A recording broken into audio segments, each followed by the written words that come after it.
In every institution that gathers human ambition, hierarchy breeds subtle cruelty. Workplace harassment is rarely about lust or humor. It is about control. A predator does not always seek pleasure. Often, they seek proof. Proof that they can bend another's sense of self without consequence. The wise do not meet this with anger or despair.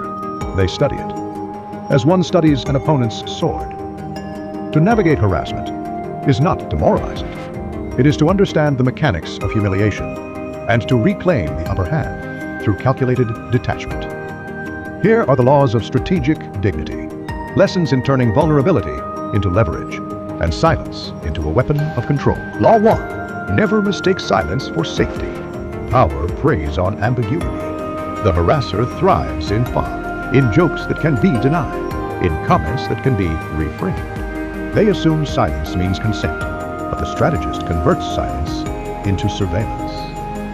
Record, log, remember, each note a chess piece placed in advance.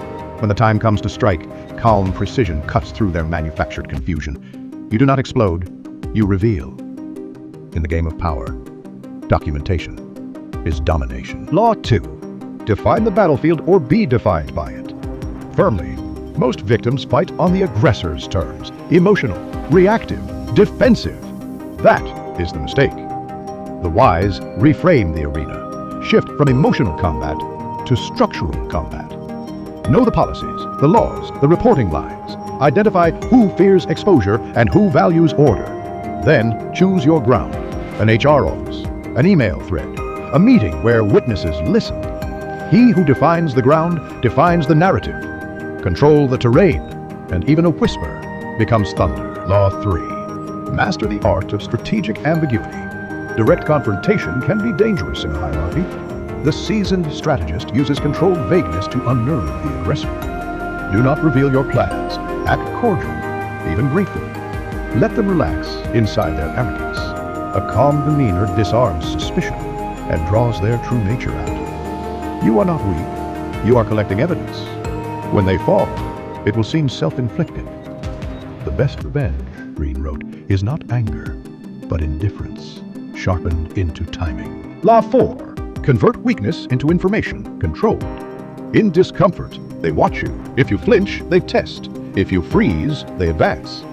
Instead of reacting, observe them observing you. Every interaction is reconnaissance. Their tone, their timing, their choice of audience, all reveal what they fear most: reputation, authority, exposure. Identify their weakness. Your momentary vulnerability becomes the keyhole to their insecurity. Power begins when you stop performing and start perceiving. Law 5. Build invisible alliances. No general wins alone. The isolated employee is the easiest to break. Weave quiet networks. Colleagues who have seen, heard, or felt the same tension. Do not rant. Ask questions. Encourage speech.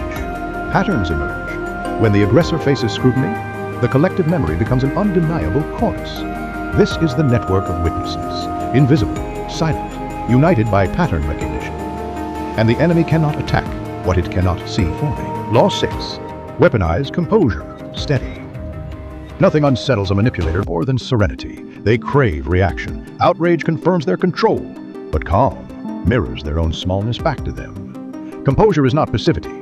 It is control, disguised as stillness. Train your tone. Master your pauses. Answer cruelty with surgical brevity. They feed on emotional chaos. Starve them. In every exchange, the calmer mind dictates the tempo. Law 7. Expose with elegance, not emotion. Low and precise. When the time comes to act, act with aesthetic precision. Avoid drama. Present facts. Deliver them coldly. People believe in order more than outrage. A well-documented case, delivered without visible anger, carries a truth that shouting never earns. In this game, elegance intimidates more than rage. It declares, I have nothing left to fear. Law 8. Anticipate retaliation and preempt it. Exposure invites counterattack. Expect it, and you remove its sting.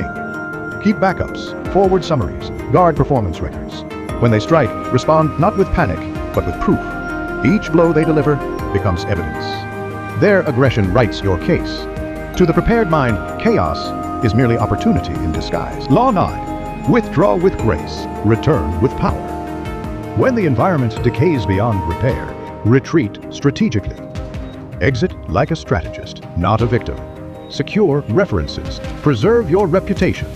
Leave before the rot consumes you. Absence is not defeat, it is leverage.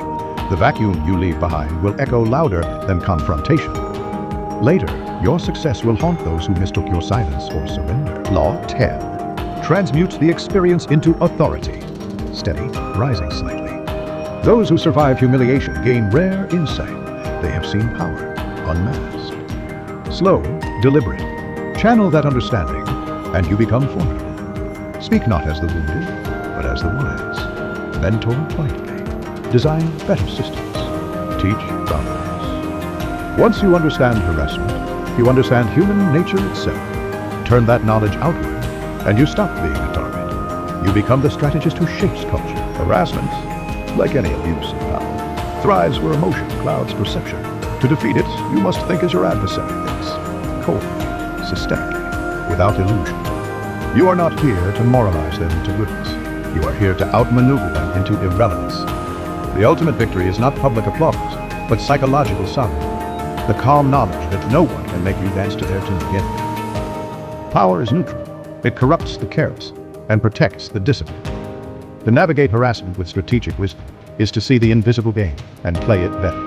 You don't scream for fairness, you construct it. You don't demand respect, you command it through discipline, presence, and proof.